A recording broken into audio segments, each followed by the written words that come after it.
इस एपिसोड की स्टार्टिंग भी होती है बिल्कुल उसी सीन से जहाँ पर लुआ फैंग को एक नए मिशन के लिए आगे बढ़ता हुआ देखकर मास्टर जियान टेंचेन उसे कहते हैं, वेरी गुड लुआ फैंग। उनकी ये बात सुनते ही हम देखते हैं कि मिस जुई का तो चेहरा उतर जाता है और उसे फैंग पर दोबारा से गुस्सा आने लग जाता है। वहीं मास्टर जियान टेंचेन लुआ फैंग की तरफ आगे बढ़ते हुए उसके कंधे पर हाथ रखते हुए कहते हैं, जस्ट अभी अभी तुमने अपनी पोजीशन संभाली और अभी से कंपनी के बर्डन को हल्का करना शुरू भी कर दिया है। और फिर वो फैंग के कंधे को थपथपाते हुए ये कहते हुए वहाँ से चले जाते हैं, मुझे तुम्हारी जीत का इंतजार रहेगा। अब फैंग भी वहाँ से जाते हुए अपने मन में सोचता है, कोइंसिडेंटली मैं वहाँ पर उस टॉमस्टोन को भी देख पाऊंगा और फ्यूचर में मुझे इंसेक्ट क्लैन के अगेंस्ट फाइट करने के लिए अपने कनेक्शंस को और भी एक्सपेंड करने की जरूरत है। ये सोचते हुए फैंग वहाँ से चला जाता है और मिस जुई और मास्टर जिनी हुआ तो बस देखते ही रह जाते हैं। और फिर मिस जुई अपने ऑफिस में वापस आने के बाद दांत पीसते हुए टेबल के ऊपर गुस्सा उतारने लगती है। इसी के साथ सीन कट होकर हमें लासो लैंड का व्यू दिखाया जाता है जहाँ गोल्डन हॉर्न क्लैन वाले प्रोटेस्ट कर रहे हैं। लुओ फैंग यहाँ पर अपने मास्टर के स्पेसशिप के अंदर आता है जहाँ पर ऑलरेडी एक पर्सन लुओ फैंग के आने का इंतजार कर रहा होता है। जैसे ही फैंग अपने स्पेसशिप से बाहर आता है तो वहाँ पर मौजूद वो पर्सन लुओ फैंग को देखते ही उसे ग्रीट करते हुए खुद को इंट्रोड्यूस करता है।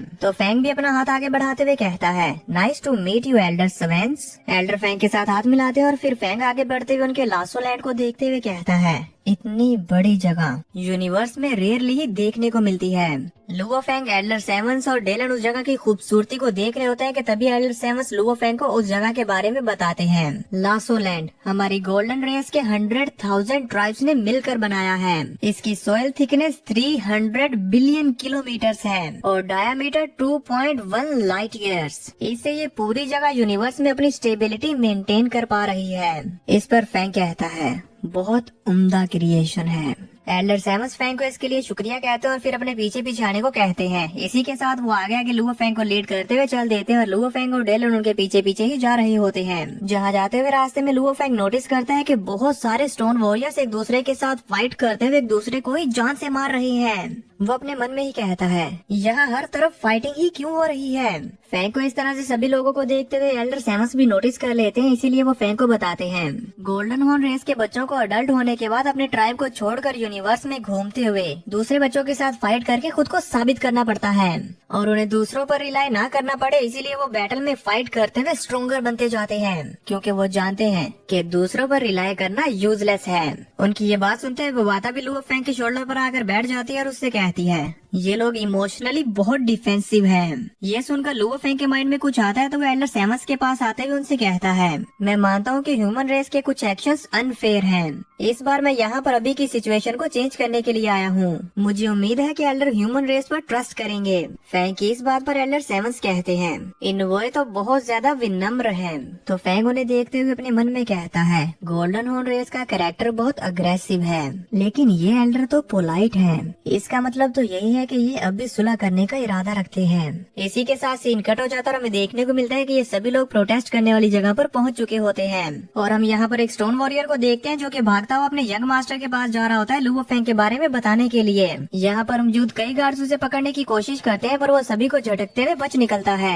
वहीं फैंग एल्डर सेवंस के साथ सभी वॉरियर्स के बीच में से चलता हुआ जा रहा होता है कि तभी वहाँ पर मौजूद स्टोन वॉरियर्स फैंग को देखते हुए बातें करने लगते हैं, देखो ये तो ह्यूमन रेस से आया हुआ इनवॉय है और ये सिर्फ डोमेन लेवल 9 का मास्टर है। आखिर ऐसे पर्सन को हमारे एल्डर सेवंस डायरेक्टली गाइड कैसे कर रहे हैं? इसके अंदर ऐसा क्या खास है? उस पर्सन की ये बात सुनकर सभी लोग भड़क जाते हैं और उल्टी सीधी बातें करने लगते हैं और वहाँ पर जो सभी स्टोन वॉरियर जोर जोर से चिल्लाने लगते हैं, ह्यूमन रेस वॉरियर यहाँ से चले जाओ। और कुछ तो ये भी बोल रहे थे कि क्या ह्यूमन रेस वॉरियर अभी भी यहाँ पर आने की हिम्मत कर रहे हैं क्योंकि ये लोग ह्यूमंस हैं तो इनका स्टेटस हमसे हाई है। और यहाँ पर मौजूद कई सारे वॉरियर्स तो लुओ फैंग के लो लेवल को देखकर उसे अपने साथ कम्पीट करने के लिए चैलेंज करने लगते हैं। पर फैंग बस इन सभी की बातें सुनते हुए एल्डर सेवंस के साथ चले जा रहा होता है कि तभी उसकी नजर पड़ती है एक स्टैचू पर जिसे देखते हुए फैंग वहीं पर रुक गया था। तो एल्डर सेवंस फैंग को बताते हैं, मिस्टर इनवॉय ये स्टैचू के तभी फैंग आगे कहता है, ये गोल्डन हॉर्न रेस के ऑनरेबल ओल्ड पैट्रियार्च सी लॉर्ड है। और फिर फैंग स्टोन वॉरियर्स के अंदाज में ही ओल्ड पैट्रियार्च को रिस्पेक्ट पेश करता है।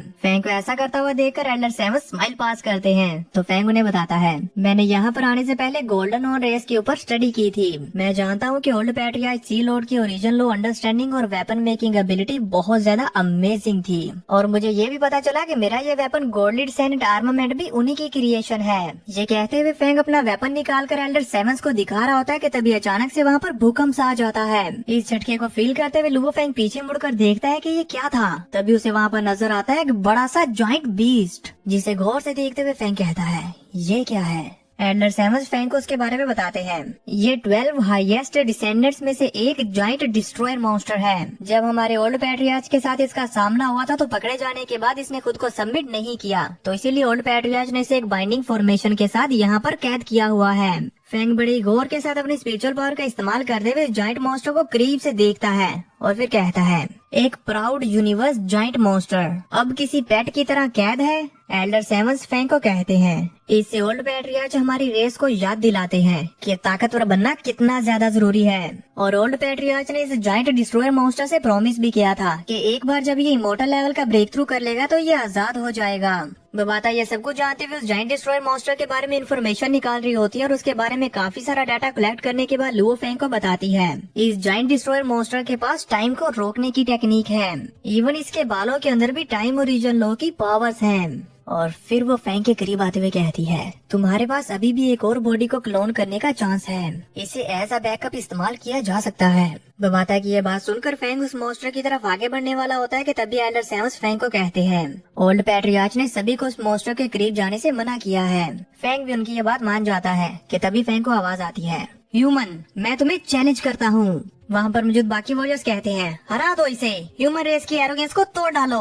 अब क्योंकि वो सभी वॉरियर्स लुओ फेंग के काफी ज्यादा करीब आ चुके होते हैं तो फेंग उनसे कहता है सॉरी पर मैं यहाँ पर नेगोशिएट करने के लिए आया हूँ। पर फिर भी वो सभी वॉरियर्स नहीं रुकते और एक के बाद एक आगे आते हुए लुओ फेंग को चैलेंज करने लगते हैं। इस पर एल्डर सेवंस लुओ फेंग से कहते हैं स्पेशल इनवॉय अगर आप चैलेंज एक्सेप्ट करना नहीं चाहते तो इन्हें इग्नोर करें। जबकि वहाँ पर मौजूद सभी लोग जो कि लुओ फेंग को चारों तरफ से घेर कर खड़े हुए हैं वो जोर जोर से नारे लगाने लगते हैं चैलेंज एक्सेप्ट करो, चैलेंज एक्सेप्ट करो, क्या तुम डरते हो। वो सभी लोग बड़े ही जोश के साथ नारे लगा रहे होते हैं जैसे कि मानो अभी फाइट स्टार्ट हो जाएगी। ये देखकर डेलन और एल्डर सेवंस लुओ फेंग के आसपास खड़े हो जाते हैं ताकि अगर कोई अटैक करे तो वो उसे संभाल ले। उन्हें तो लग रहा था कि जैसे ये सारा क्राउड आउट ऑफ कंट्रोल हो जाएगा कि तभी वहाँ पर एक बड़ा सा स्टोन वॉरियर आने लगता है जिसके चलने से ही पूरी जमीन हिल रही होती है और वो फैंग के काफी ज्यादा करीब आ जाता है तो फैंग भी सीरियस लुक दे रहा होता है। और फैंग के करीब आने के बाद वो साइड हो जाता है तो उसके पीछे से एक और वॉरियर निकलते हैं जिनको देखते ही वहाँ पर मौजूद सारे के सारे क्राउड की बोलती बंद हो जाती है। वो वॉरियर जो कि यहाँ के एल्डर है उनका नाम है कोबी। वो इन सभी से कहते हैं तुम सभी लोग यहाँ पर तमाशा करना बंद करो। लुओ फेंग एल्डर कोबी को देखकर उनकी तरफ आगे बढ़ता है और एल्डर कोबी भी वहाँ पर आते हुए लुओ फेंग के सामने ग्रीट करते हुए उसे रिस्पेक्ट पेश करते हैं और फिर क्राउड से कहते हैं ये पर्सन जो इस बार यहाँ पर आया है ये ह्यूमन रेस का बहुत बड़ा फिगर है, ये हमारे इश्यूज को रिजोल्व करने के लिए आया है। तुम सभी लोग भूलो मत हम ह्यूमन रेस के फ्रेंड्स हैं, हमें अभी भी उनकी मदद की जरूरत है और ये सब कुछ हमारी रेस के लिए बहुत जरूरी है। एल्डर कोबी की ये बात सुनकर वहाँ पर मौजूद एक वॉरियर दूसरे से कहता है ये दूसरों को डिफेंड क्यों कर रहे हैं, अगर आज पैट्रियार्च सी लॉर्ड यहाँ पर होते। उनकी ये बातें एल्डर कोबी भी सुन लेते हैं इसलिए वो कहते हैं साइलेंस। और फिर वे वॉरियर के पास आते हुए इससे कहते हैं क्या तुम जानते भी हो अगर तुम्हारी इस फाइट की वजह से हमारी रेस के साथ कुछ भी हुआ तो इसकी रिस्पॉन्सिबिलिटी कौन लेगा। एल्डर कोबी की ये बात सुनकर सारे के सारे क्राउड का चेहरा लटक जाता है और वो अपने सर नीचे झुकाए खड़े हो जाते हैं क्योंकि उनके पास कोई भी जवाब नहीं था।